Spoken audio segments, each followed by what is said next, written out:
السلام علیکم ورحمۃ اللہ وبرکاتہ۔ اچھا، میں تفریق مصطلحات المحدثین سے جو میں نے نوٹس بنائے تھے نا،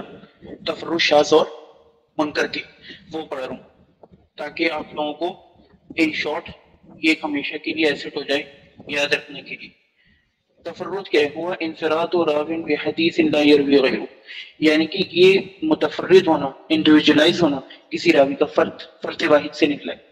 کہ کسی راوی کا فرد واحد ہو جانا کسی حدیث میں جو اس کے علاوہ کسی نے روایت نہ کی ہو، اب چاہے وہ پازیٹیو ہو نیگیٹو ہو، خلاف اولا ہو، خلاف ثقات ہو یا نہ ہو، اس کو تفرد کہتے ہیں۔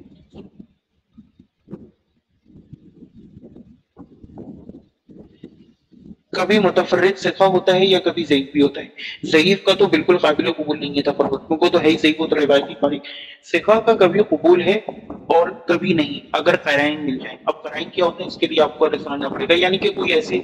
ہمیں ثبوت مل جائیں کہ یار اس نے اس روایت میں جھوٹ نہیں بولا، یا وہ ایسا راویوں کے اس کا جھوٹ بولنا محال ہو، اس طرح کے قرائن ہوتے ہیں۔ قال مسلم فی مقدمتی، امام مسلم اپنے مقدمے میں کہتے ہیں یعنی کفار محدث میں سے ہو اور اس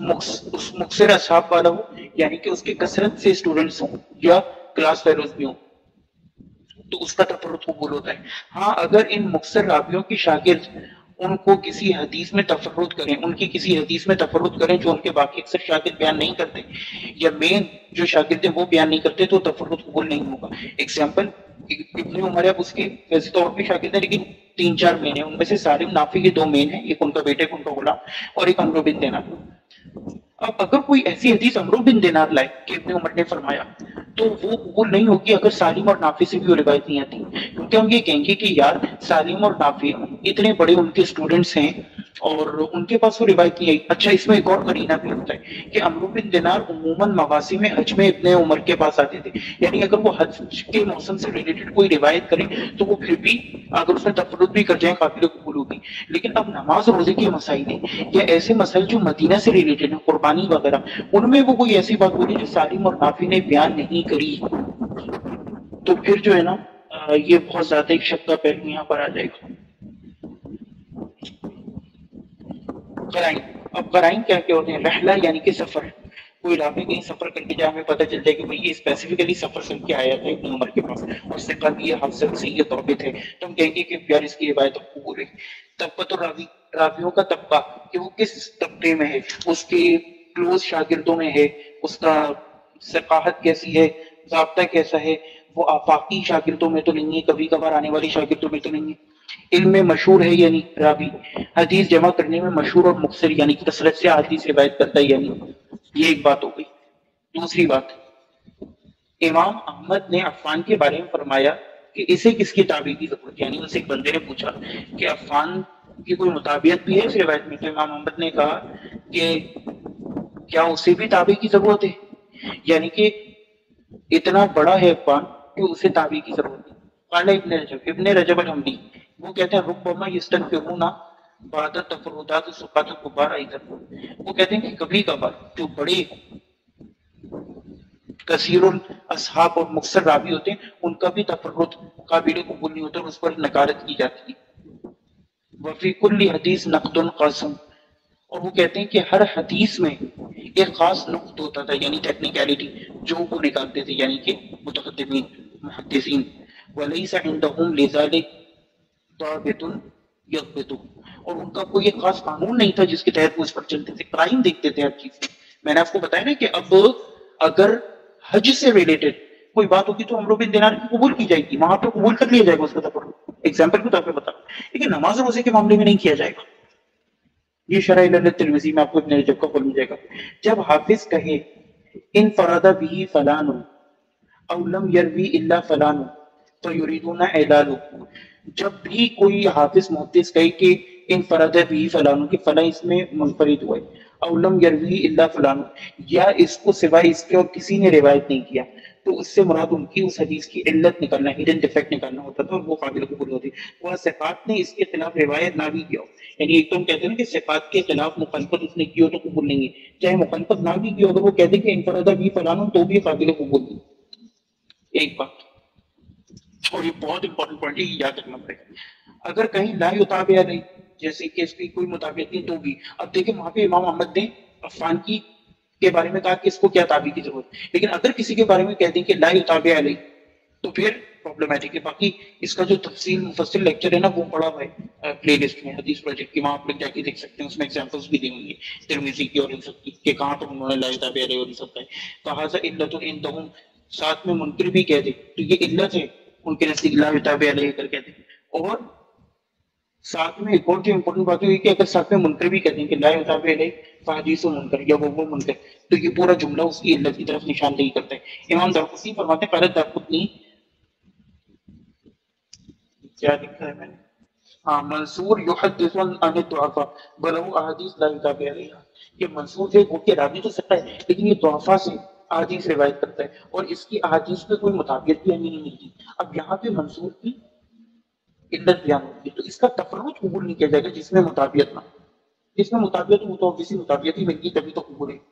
یہ لاکھوں بھی افراد صفات زیادہ صفات، وہ کہتے ہیں کبھی کبھار وہ یہ جو افراد ہوتا ہے نا صفات کے، جیسے منفرد ہونا، اس کو زیادتی صفات پر بھی منتبہ کرتے ہیں۔ ایک چیز ہوتی ہے شاذ، وہ ہوتا ہے صفات کا اپنے سے ہو سکتی ہے خلاف ہو جانا، ایک چیز ہوتی ہے صفات کی ماتری زیادت، فقط زیادت، کہ وہ کوئی ان کے خلاف صفات کے خلاف بات بیان نہ کرے لیکن ایک ایکسٹرا بات بیان کر کے صفات نہیں کری۔ والحکم فیہا للقرائن کذالک، تو اس میں بھی قرائن دیکھیں، سمجھ رہے، یہ جو متعقل مطلقاً فائدہ بنا ہے نا کہ اس کو خود عمل نہیں کرتا، جہاں اپنا الگو سیدھا ہوتا ہے، یعنی جہاں اپنا فرقے کا فائدہ ہوتا ہے تو وہاں یہ حافظ زبیر علی صحیح اور علامہ البانی سے اس سے پاکتے ہیں، حافظ زبیر علی اس حدیث کو صحیح کہہ دیتے ہیں، شادی میں باندھنے والی اور سب اعوذ باللہ سمیع العلیم من الشیطان، ہر جگہ ان کا جو ہے نا تفرد قبول ہے۔ لیکن جہاں آگئی بات رفع الیدین بن سیدتین کی اپنے فرقے کے خلاف، تو وہاں پہ جو ہے وہ شاذ کا جو ہے وہ مطلب کہ کام کر دیتے ہیں، شاذ کا معنی، تو یہ صحیح بات نہیں ہے۔ ہمیں دیکھنا پڑے گا قرائن ہوں گے، بھائی کوئی چھوٹی موٹی بات ہو تو ہم اس میں صفا کی زیادت قبول کر لیں گے، جیسے امام بخاری نے بھی کہا، لیکن اب امام بخاری کو بھی یہاں پہ وزیر کی جو رفع الیدین میں چوتھے رفع الیدین کے معاملے میں جب آپ لوگ کہتے ہیں صفا کی زیادت قبول ہے تو سجدوں کے درمیان بھی قبول کرو نا، لیس لہم فیہا قاعدۃ مطلقۃ، کہ وہ کہتے ہیں یہ بھی آپ کو صحیح مسلم میں مل جائے گا کہ ان کے جو ہے نا آپ کو ان کا ایک خاص قاعدہ نہیں ملتا، یعنی کہ اس رول میں صفا کی زیادت۔ اب ایک چیز ہے، جیسے ہم نے 12 ایگزامپل دیے اور ویڈیوز بھی دیکھی ہیں چھاتی پہ ہاتھ باندھنے کے حوالے سے سینے پر، اس میں یہی مسئلہ ہے کہ یار یہ نماز کا مسئلہ ہے، 5 بار دن میں ہوتا تھا، یہ تو مستفیض مشہور ہونا چاہیے، حضرت 10 صحابی سے آنا چاہیے، کسی سے نہیں آیا، ایک سے آیا،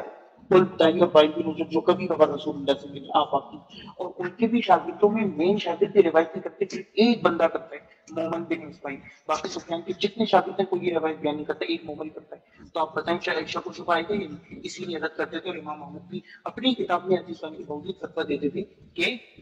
ناک سے اوپر یا نیچے ضعیف تینوں ہے، لیکن سینے پر تو مکروہ جانتے تھے۔ تو یہ ہو گیا ہمارا تفرد کا ٹاپک، منکر اور شاذ کے لیے میں الگ ریکارڈنگ کروں گا۔ السلام علیکم۔ السلام علیکم۔ چلو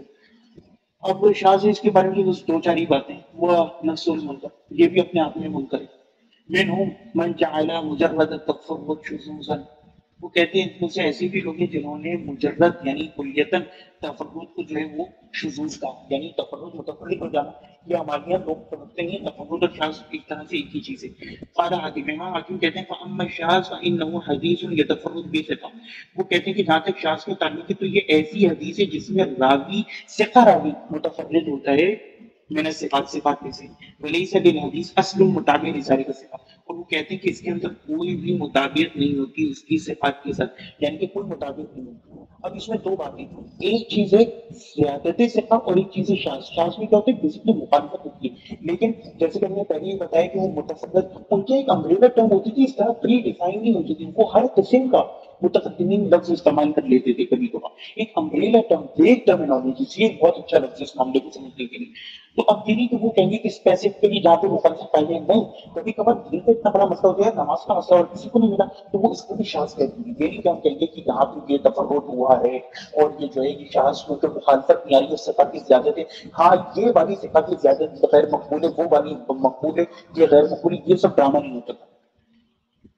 غیر صفا سے وہ تو متروک ہے، یعنی غیر صفا تو اگر کوئی بھی تفرد کرے نا، جیسے کہ پہلے ہم نے بتایا، وہ تو بالکل ہی متروک ہے۔ صرف ایک سند ہوتی ہے عموماً اس یعنی غریب صفا کی صفات سے مخالفت، لو کانا منطقۃ لا ترد فورا۔ اب کو ایک اور بات رکھتے ہیں کہ اگر کوئی صفا کوئی مخالفت کرے نا یا کوئی متفرد ہو کسی روایت میں تو وہ فوراً رد کی جائے گی، پر یہ توقف ولا يحتج به، وہ کہتے ہیں کہ بلکہ اس پر توقع کیا جائے گا، انتظار کیا جائے گا، وقت کیا جائے گا، روکا جائے گا، اور اس سے احتجاج نہیں کیا جائے گا، ان کی دلیل نہیں پکڑی جائے گی، بلکہ کوشش کی جائے گی کہ ہمیں قرائن اور کچھ مل جائیں گے، نہیں کہ بالکل یہ حدیث کو فارغ کیا دیں، لیکن اس سے فوراً دین کا مسئلہ بھی افصیل کیا جائے گا۔ قانون یستخدمون شاذ نادرا، اب دیکھیں بہت مہتوپورن پوائنٹ ہے کہ وہ استخدام خدمت لیتے تھے اس لفظ کی، اس کو استعمال کرتے تھے شاذ کے لفظ کو بہت کبھی کبھار نادر ہے، وفی الغالب یستخدمون لفظ المنکر، بلکہ اس کے لیے بھی اکثر لفظ منکر کا استعمال کرتے تھے۔ السلام علیکم ورحمۃ اللہ۔ السلام علیکم۔ منکر کے بارے میں الحدیث الذی یستنکر علیہ الحفاظ علی راویہ بیانی، وہ کہتے ہیں کہ منکر وہ حدیث ہے جس کا انکار کیا گیا ہو حفاظ کی طرف سے اعلی راوی بیانی، یعنی اسپیسیفک اس کے راوی کی وجہ سے، کہ اس راوی میں پرابلم ہے، متن وطن چھوڑیں، یہ کہ متفرد ہوا، متفرد نہیں، کیونکہ متفرد تو ثقہ راوی ہوتا ہے نا، ہم نے کیا کہا تھا، لیکن اس میں تو مین راوی کے اوپر نقد ہوتا ہے کہ راوی ضعیف ہے، راوی ثقہ بھی ہو سکتا ہے اور ضعیف بھی، اچھا اس میں بھی ہو سکتا ہے ضعیف ہوگا تو نکارت میں اضافہ ہوگا۔ مسئلہ یہ ہے کہ اب ہم ڈفرینشیٹ کیسے کریں گے کہ ضعیف راوی اگر ہوگا، جیسے ہم نے تفرد میں کہا کہ وہ تو بالکل قابل قبول نہیں ہوگا اس کا تفرد، اس میں مسئلہ یہ ہوتا ہے کہ ہم راوی جو ہیں، راوی پہ ہم نقد تو کرتے ہیں، لیکن ہم یہ کہتے ہیں کہ اس راوی نے اس اسپیسیفک حدیث میں گڑبڑی کری ہے، یا یہ ان استاذوں سے جب روایت کرتا ہے تو یہ گڑبڑی کرتا ہے۔ اس کے بہت سے قرائن، ایک سمپل سا قرینہ آپ کو میں نقل کر دوں تاکہ آپ کو پتہ چل جائے کہ جب بھی حفاظ یہ کہتے ہیں کہ فلاں راوی کی شامی سے روایت صحیح نہیں ہے، مدنیین سے صحیح ہے، اس کی مراد یہ ہوتی ہے کہ دیکھیں مدینہ کا شیخ ہے۔ آج ہم کاغذ پہ لکھتے ہیں تو آپ کو پتہ ہے اس زمانے میں تو اور موٹا قلم کاغذ ہوتا تھا، یہ تو پرنٹڈ کتابوں کا فائدہ ہے نا، ورنہ تو وہ پورا پورا کمرہ بھر جاتا تھا، ایک صحیح بخاری سے کمرہ بھر جائے تو کیا کہتے ہیں، اب وہ صحیح اپنی کتابیں تو ساتھ لے کے جا نہیں سکتے تھے، کسی ایک کام سے 6 مہینے 8 مہینے کے لیے ایک بڑا شیخ مدینہ کا گیا کوفہ یا بصرہ، اب لوگوں کو پتہ چلا کہ بھئی اتنے بڑے شیخ صاحب ہیں، کتابیں تو ان کے پاس ہیں نہیں، تو وہ بیٹھ گئے کہ ہمیں بھی آپ درس دیں، کچھ احادیث بتائیں، انہوں نے بتا دی، لیکن چونکہ ان کے پاس کتابیں نہیں تھی، وہ مراجعت نہیں کر پائے، تو ان کو غلط فہمیاں، کچھ اوہام ہو گئے۔ اب جتنے لوگ کوفہ کے اسٹوڈنٹس ان سے روایت کریں گے، وہ وہم شدہ غلط سلط احادیث جس کی سند ادھر ادھر ہوگی وہ روایت کریں گے، تو حفاظ اس چیز کو پکڑ لیتے تھے کہ یار یہ فلاں دور میں کیا تھا، اس کے مدینہ کے شاگرد بالکل الگ روایتیں کرتے ہیں، تو کہتے ہیں کہ یار اب کوئی بھی چاہے کسی اس حدیث میں ثابت نہ بھی ہو پرابلم، وہ یہ اصول بنا دیتے تھے کہ بھئی فلاں استاد جو ہے اگر اس کے شاگرد کوفی ہوں یا کوفی لوگ فلاں استاد سے روایت نقل کریں تو پھر وہ قابل قبول نہیں ہے، ہاں مدینہ کی کریں تو صحیح ہے کیونکہ وہاں پہ ان کی کتابیں تھیں، تو یہ رول ہوتا تھا، اس کو وہ شارٹ میں لکھ دیتے تھے، کتابیں نہیں ہوتی تھیں، یار سمجھا کریں بات کو، کتابیں نہیں ہوتی تھیں، کاغذ نہیں ہوتا تھا، تو وہ بات شارٹ کر کے لکھتے تھے، جیسے حدیث کی کتاب میں آپ اکثر قلمی نسخوں میں دیکھیں گے کہ حدثنا کی جگہ ہا لکھا ہوتا ہے یا نہ لکھا ہوتا ہے، تو اس سے مراد سند میں حدثنا ہوتا ہے شارٹ کرنے کے لیے۔ اچھا اگر ثقہ ہو تو اس پر مباشرتاً راوی پر کوئی حافظ کلام کرے تو وہ منکر ہوگی، یعنی کہ راوی ثقہ اور اس پر ڈائریکٹلی اس کے اوپر کوئی حافظ کلام کرے تو روایت منکر ہوگی، جیسے ذوالیدین والی حدیث میں ابو اسامہ پر امام ابو حاتم وغیرہ کے والد نے کلام کیا، جبکہ ظاہراً سند صحیح ہے، ابو اسامہ عبید اللہ عن نافع عن ابن عمر، لیکن انہوں نے ابو اسامہ کے اوپر اعتراض کیا کیونکہ عموماً ہمیں ابن عمر سے والی روایت نہیں ملتی، اب سند باقی سند تو بالکل صحیح ہے، ابو اسامہ عبید اللہ نافع عن ابن عمر، ومما استنکر علی الضعفاء، اور کبھی کبھار وہ انکار کرتے تھے ضعفاء پر، اذا قال الحافظ هذا الحديث منکر ويريد رده وهو مش مقبول في اي حال، جب بھی حافظ کہے کہ حدیث منکر ہے تو وہ اس سے مراد اس کا رد کرنا ہوتا تھا اور وہ کسی بھی حالت میں قبول نہیں ہوگی۔ علامت المنکر عند النقاد،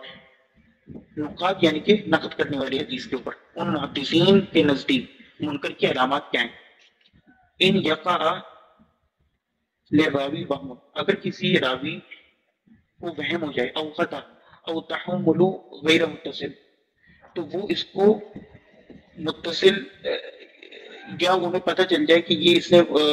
متصل بیان نہیں کری، یعنی کہ یہ انہیں علامات سے وہ اندازہ لگا لیتے تھے کہ اس راوی کو پرابلم ہوئی، بوڑھا ہو گیا تھا یا یہ خطا کرتا تھا وہاں کوفہ والے استاد سے، تو وہ سمجھ جاتے تھے کہ بھئی یہ پرابلم ہے۔ کوئی حافظ کسی خاص راوی کی اس کے خاص استاد کی روایت کو غریب قرار دے دے کیونکہ اسے کوئی علت خفی مل جائے جو میں نے اوپر بیان کیا، اور یہ صرف نقاد متقدمین حساس ہی کر سکتے ہیں، اب ہمیں یہ اختیار نہیں کیونکہ ان کا زمانہ تھا، یہ معاملات نو ہو چکے، یہ تھوڑی کہ آج کے لوگ اٹھ کے علامہ البانی اور دوسرے بالکل دین کو بدل کے رکھ دیں گے، اب یہ منہج متقدمین کی سخت باتیں میرے اوپر جو ہے نا کمنٹس میں شروع مت ہو، جا کے پڑھیں جنہوں نے لکھے، شیخ ماہر الفال اور ان سب لوگوں نے، ابو علی حارث کی آپ لوگ جا کے کیا کہتے بات کریں ان سے. یہ تفرد الامام مقصر لہو اصحاب یعنون بجعل حدیث کالزوری، حمام بن عرفہ وہ کہتے ہیں کہ بحمل حدیثی، وہ کہتے ہیں کہ اگر کوئی مختصر امام ہو، یعنی کہ امام زہری، ہشام بن عروہ، اب ان کے تو اتنے سارے اسٹوڈنٹس ہیں اور وہ ہر وقت حدیث لینے میں لگی بھی رہتی جس سے نافع سالم، اب ایک خاص راوی چاہے ثقہ بھی وہ متفرد ہو جائے اور عجیب عجیب باتیں بیان کریں ہمیشہ اس سے، تو ہم کہیں گے کہ اس کے حدیث منکر ہیں ان سے. ان ینفرد غیر بلد الراوی عنہ وان کان ثقہ، اسی طرح کبھی متفرد ہو جائے غیر بلد کا، جو میں نے اوپر بیان کی کوفہ والے اسٹوڈنٹس، تو ہم کہیں گے کہ کبھی مدینہ میں یہ استاد زیادہ رہتا تھا، مدینہ کی اسٹوڈنٹس کی روایت قابل قبول ہے. نزول الاسناد، نازلی سند کہتے ہیں لمبی سند ہونے کو، اور عالی سند کہتے ہیں جس میں راوی کم ہو. عالی سند میں وہم اور خطا کا گمان سب سے کم ہوتے ہیں، نازل میں جتنی سند بڑی ہوتی جائے گی بڑھتا جائے گا. فلا تجدوا فی الکتب الاصول الامہات، بعد کے دور میں متاثر کتب میں روایات نکل آئیں. یہ بہت امپورٹنٹ اور مہتوپورن پوائنٹ ہے، یعنی کہ سند ایک تو لمبی ہو اور آپ اس کو امہات الکتب بخاری، مسلم، مسند احمد، موطا امام مالک، مصنف عبد الرزاق اور اس میں نہ پائیں. ٹھیک ہے قرائن کے ساتھ کبھی چھوٹی موٹی معاملے کی، لیکن جو دین کا مین معاملہ اور اس سے ایک بہت بڑا معاملہ حل ہوتا ہو یا بگڑتا ہو، وہ اگر آپ کو مسند ابی اعلیٰ یا معجم الکبیر الطبرانی یا ایسی دور کی کتابوں میں ملے، تو وہ پھر جو ہے نا لمبی لمبی سندیں اس وہ پھر قابل قبول نہیں. امہات الکتب میں کہاں گئی وہ حدیث؟ ایک بندہ بیان کر رہا ہے سند. اب دیکھیں میں آپ کو ایک سمپل سی مثال دو رفع الیدین کی. امام بخاری لاتے ہیں اس حدیث کو، ٹھیک ہے، وہ لاتے ہیں بخاری پر امام احمد کا بھی نام نقل کرتے ہیں. امام احمد پھر وہ آگے جا کے ملتے ہیں ان سے، امام احمد سے تو غالباً وہ نہیں لائے، دوسری حدیث لائیں، لیکن غالباً امام مسلم لائے. بہر کے بھی ایک سند ہے مشہور جس میں امام احمد ہیں، پھر ادریس شافعی ہے، کبھی کبھار اس کے اندر کوئی دوسرا راوی بھی ہوتا ہے، پھر امام احمد، آگے جا کے سب لوگ زہری پر مل جاتے ہیں، سالم عن ابن عمر. اب یہ جو رفع الیدین کی روایت ہے یہ آپ کو موطا امام مالک میں بھی ملے گی، ان زہری ان سالم کی سند سے، وہی سیم. یہ آپ کو امام ادریسی شافعی کی کتاب میں بھی ملے گی، وہ بھی جا کے زہری پر جمع ہو جاتے ہیں، مالک پر سوری. اور پھر اسی طرح امام احمد بھی جب سند لاتے ہیں تو جاتے آتے امام مالک پر مل جاتے ہیں. تو امام مالک کی کتاب میں بھی تو ہمیں ملی ہوتا ہے امام مالک میں. اسی طرح بخاری بھی اسی سند سے حدیث آتے ہیں. اب ایک روایت آ رہی ہے معجم الکبیر الطبرانی میں یا اس قسم کی کتاب مستدرک للحاکم میں، اور وہ پوری سند بیان کرتے ہیں، اس کے اندر امام احمد کا بھی نام آتا ہے، امام مالک کا بھی نام آتا ہے، زہری کا بھی نام آتا ہے، لیکن نہ ہمیں روایت امام مالک کی کتاب میں ملتی ہے نہ اس کے اندر امام احمد بن حنبل، تو یہ اس کی نکارت پر دلیل ہے. یہ بہت امپورٹنٹ پوائنٹ ہے. اب دیکھیں نا صحیح مسلم میں ایگزامپل دیتا ہوں، رضاق والی حدیث اس میں کیا امام مالک راوی، جب ہم نے موطا امام مالک میں جا کے دیکھی ہمیں وہاں بھی روایت مل گئی، لیکن ہمیں وہاں ایک ایکسٹرا جملہ مل گیا کہ وہ ان کے شاگرد کہتے ہیں کہ امام مالک کہتے تھے کہ روایت ہمارے میں قابل قبول نہیں ہے. اب جو لوگ صحیح مسلم اور صحیح بخاری کا شور مچاتے ہیں جاہل ہیں ترجمے پڑھ کے، ان کو یہ بات پتہ ہی نہیں کہ علل کل کے، اور امام مسلم سے بھی یہ غلطی ہو گئی کہ وہ لے آئی کتاب وہ یہ روایت صرف ظاہر، لیکن ان ساتھ میں امام مالک کو خود نقل کرنا چاہیے تھا تو مسئلہ حل ہو جاتا ہے کہ بے شک راوی صحیح ہے، لیکن جب خود راوی حدیث نے ایک بات نقل کر دی کہ روایت قابل قبول نہیں تو کیسے قبول کریں؟ اب جو جاہل بندے وہ دیکھتے ہیں ہاں بھائی سند صحیح ہے، امام مالک ہیں اور یہ ہیں وہ ہیں، اب وہ جو ہے محمد بن ابراہیم ہے اور پھر وہ عمرہ ہیں بنت عبد الرحمن عن عائشہ، اب سند ٹیکنیکلی صحیح ہے اور ساتھ میں امام مالک کا بھی، یعنی بہت ضروری ہوتا ہے راوی کا فہم، یہ ایک الگ بحث ہے راوی کا فہم. اب وہ نقل نہیں کیا، لوگ پھنس گئے کہ یار صحیح مسلم میں روایتیں مستشرقین اور جتنے اورینٹلسٹ ہیں اور حدیث کے منکر کہتے ہیں دیکھو تمہاری صحیح مسلم میں لکھا ہے کہ 5 بار جس کی اور 10 بار جس کی، اور یہ تو قرآن کے اندر آیت ہی نہیں ہے. اب دیتے ہیں آپ لوگ جواب. تو یہ ہو گئی ایک بات. اس کے بعد آپ آ جائیں اذا الراوی کثرت المنکرات کی حدیث ہی قالوا فیہ منکر. اگر کوئی راوی کو ثابت ہو جائے کہ وہ اکثر جو ہے الٹی سیدھی احادیث لاتا تھا، تو پھر کیا کہتے ہیں اس کے بارے میں، جب وہ اکثر نکارت والی احادیث لاتا تھا تو پھر اس کے بارے میں وہ کہہ دیتے تھے کہ بھئی یہ راوی جو ہے نا یہ منکر الحدیث، اس کی روایت کو بولی کثیرا یستخدمون المنکر بمعنی الموضوع، اور وہ اکثر یہ منکر کا لفظ موضوع کے معنی میں استعمال کرتے تھے. السلام علیکم.